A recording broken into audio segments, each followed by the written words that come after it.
শ্রী শ্রী গুরুদেবের আতুল চরণে শতকোটি প্রণাম জানিয়ে শুরু করছি আজকের ভিডিও। শ্রী ভগবানে আত্মসমর্পণই শরণাগতি।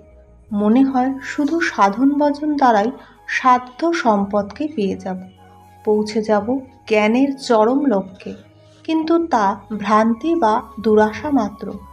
চিত্র একাগ্রতা ও চিত্তশুদ্ধি সহায়ক হলেও শুধু সাধন ভজনে পরম শ্রেয় প্রাপ্তির পথ প্রশস্ত করে দিতে পারে না।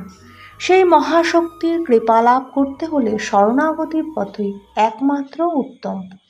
ঈশ্বরের সর্বত্রভাবে শরণ নিলেই তিনি সেই শরণাগতের মনে রাখবেন এবং পৌঁছে দিতে পারেন জীবনের চরম লক্ষ্যে।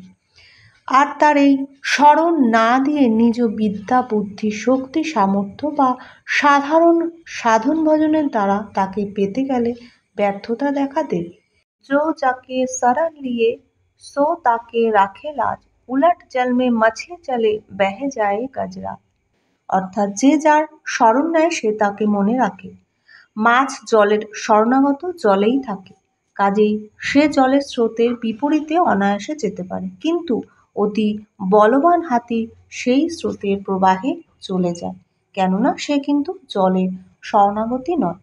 পরম পুরুষ শ্রীকৃষ্ণ বলেছেন, শরণাগতি মানে হচ্ছে চুপ করে বসে থাকা নয়, শরণাগতি মানে হচ্ছে স্মরণে আগতি, এগিয়ে গিয়ে ধরা, রোগ করে ধরা, জোর করে আঁকড়ানো। শরণাগতি শাশ্বত ভক্তি, মুক্তি ও শক্তির প্রসূতি। শ্রী শ্রী গীতার সারমর্ম, মূল ধর্ম শরণাগতি। ভারতবর্ষের ভূতপূর্ব প্রেসিডেন্ট ডক্টর রাধাকৃষ্ণন বলেছেন, সমর্পিত জীবনযাপন উদ্বুদ্ধ করার জন্য গীতোক্ত উপদেশ বলি। কথাটা অক্ষরে অক্ষরে সত্য। শরণাগতি উক্তিগুলো গীতা গ্রন্থে নানাভাবে বর্ণিত রয়েছে। মোহগ্রস্ত অর্জুন ধর্ম সংবর চিত্ত, কিন্তু তিনি শুধু কুরুক্ষেত্র রণক্ষেত্রে বিজয় লাভের জন্য তার সারথিকে মনোনীত করেননি, তিনি ছিলেন সাধন পথের পথপ্রদর্শক।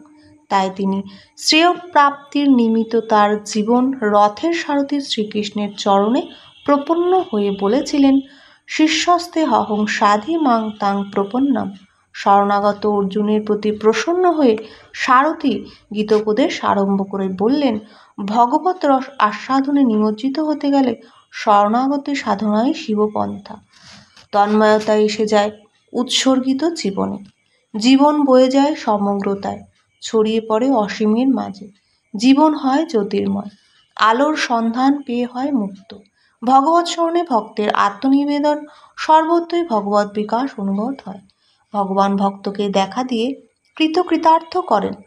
আত্মনিবেদনে ভক্ত ও ভগবানের চিরন্তন মিলন সাধিত হয়।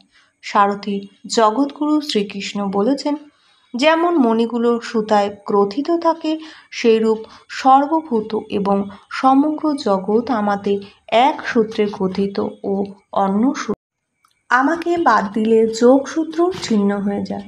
সুতরাং সর্বত্রভাবে আমার শরণাপন্ন হও, আত্মনিবেদনে সমাহিত হও এবং সর্বক্ষণ মনে রেখো, আমার চেয়ে শ্রেষ্ঠ আর কিছুই নেই, যিনি অনন্য চিত্তে যাবজ্জীবন আমার কথাই চিন্তা করেন এবং সেই যোগী আমাকেই পেয়ে থাকেন।